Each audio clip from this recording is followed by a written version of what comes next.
What an exciting day at the Kennedy Space Center. You can see the Orion spaceship coming out of the ONC building where we've been assembling it for several years.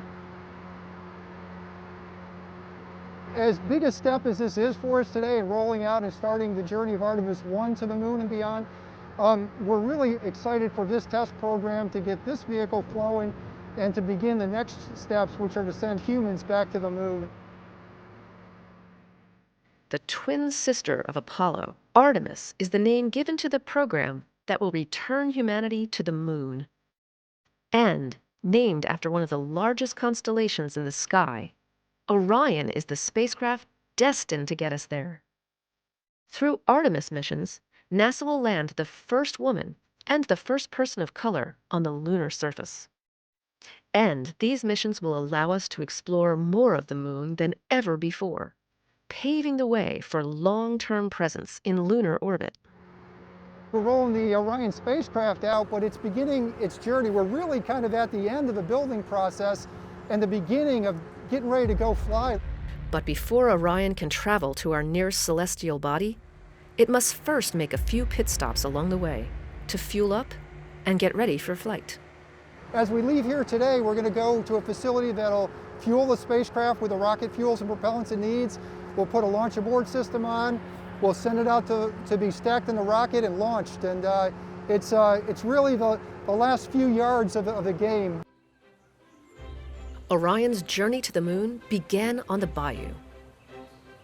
NASA's Michoud Assembly Facility in New Orleans is where technicians with Lockheed Martin began welding the pieces of the spacecraft's underlying aluminum structure together. 1 year later, it arrived in Florida, taking up semi-permanent residence inside the Neil Armstrong Operations and Checkout Building at NASA's Kennedy Space Center. Engineers and technicians will spend the next years working almost around the clock, outfitting Orion with thousands of components, and pushing the capsule through several rounds of rigorous testing as teams prepare for its flight around the moon. The first step, though, is the crew module's arrival. When the crew module shows up here at the ONC building, it's really just a welded shell of the structure. When it gets here, we put it into a fixture called the bird cage tool, and we use that fixture to position and attach all of the mechanically attached primary and secondary structure for the crew module. Part of that includes the heat shield, which protects the crew module as it blazes through Earth's atmosphere at astonishing speed as it returns home.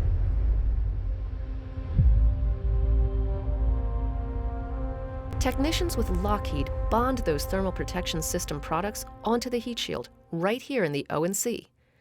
And they do the same for the crew module's forward bay cover. We bond that on here, and basically this covers the forward bay of the crew module such that once we come back into the atmosphere, this gets jettisoned and all of the landing system, i.e. parachutes, get deployed and slow the crew module down so that when it touches down in the ocean, it's only going a few miles an hour. With the primary and secondary structures all attached, the crew module is tested to see how everything holds up. Orion is pressurized, stressing the welds to ensure they'll hold up under the proper loading. Afterwards, non-destructive evaluation of those welds is conducted to check for any voids or cracks. Once the structure is deemed strong enough, the crew module is moved just a few spaces down into the ONC's clean room for its next round of integrations. We bring that structure into our clean room, which is you see behind me, because we need to start integrating the propulsion system and elements of the environmental control and life support subsystems, and those systems require a cleaner environment than the one we're standing in out here. When all of that is done, the crew module is on the move again to the crew module integration station. There, all of the electrical systems, including wire harnesses and avionics boxes that control the crew module's guidance, navigation, communications, and its power subsystems, are integrated. Next, it's time to bring the spacecraft to life. we power it up, and then we go into a whole series of functional tests to make sure all the subsystems that we've integrated up to that point are functioning properly. But the crew module isn't the only thing that makes up the Orion spacecraft. All the people, the work, the components that have gone into this vehicle, it's just an amazing feat. Teams also worked closely with the European Space Agency to build the service module, the element that will power Orion on its journey around the moon. Once that arrives, from Bremen, Germany, Lockheed moves forward with integrating the two. The service module has a very similar life cycle to the crew module. We build it up structurally, we integrate the propulsion system and the other fluid systems, and then we integrate it electrically and power it up and do functional tests on it. And when we have a full service module and a full crew module, then we stack the two together and we have what's called the crew service module for Artemis 1. Under the Artemis program, NASA plans to not only return to the moon, but to use that as a stepping stone to go farther than any human has ever gone before, Mars. To get there, it's truly a cross-country and international effort among thousands of individuals. When you consider all the people, at the Johnson Space Center, Marshall Space Flight Center, all across the agency, SLS, Orion, the European Service Module, Boeing and their team, Lockheed Martin and their team, and to see all of that come together on that launch when we send it on its way to the moon, it's going to be absolutely amazing, and we're going to have a lot of really proud, happy people. Building a spacecraft destined for deep space exploration from the ground up is no easy task. And the fact that these teams have been able to come together and do just that in the midst of a global pandemic is nothing short of amazing.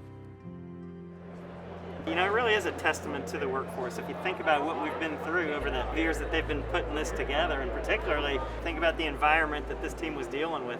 We're dealing with COVID, and we're asking these folks to come into work every day and finish the spacecraft so we can keep this mission going. And we're ready, and we're excited. And so as they turn this over to us, we're ready to get going. And really, this is only the start of Orion's path to the pad. It's a little hard to put into words when you think about the fact that we are in the first flow of what will be our nation's deep space exploration program. It hits you in the heart, and it really speaks to why we all are doing what we're doing.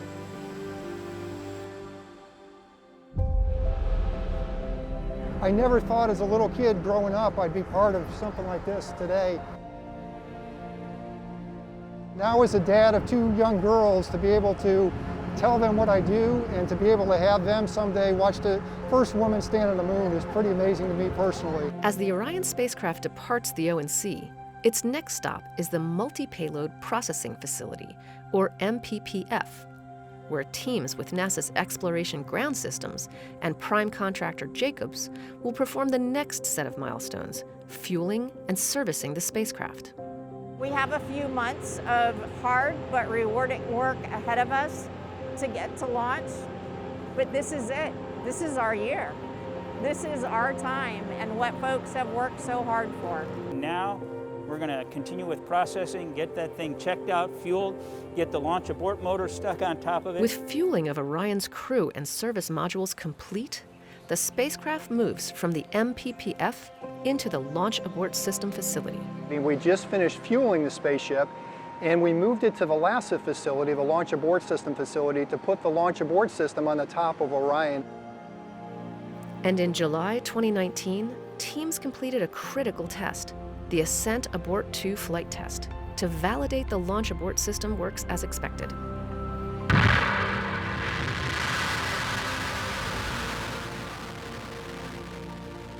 After reaching an altitude of about 6 miles, where the test spacecraft experienced high-stress conditions expected during launch, the abort sequence triggered.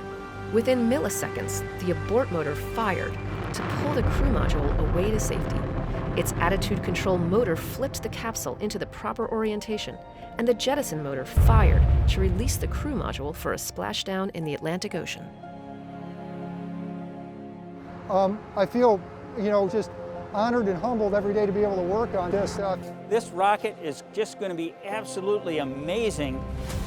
Now that the spacecraft's launch abort system is securely in place, Orion is ready for the next stop on its path to the pad, the Vehicle Assembly Building. Once inside, the spacecraft will be placed on top of the Space Launch System rocket, the most powerful rocket the world has ever seen.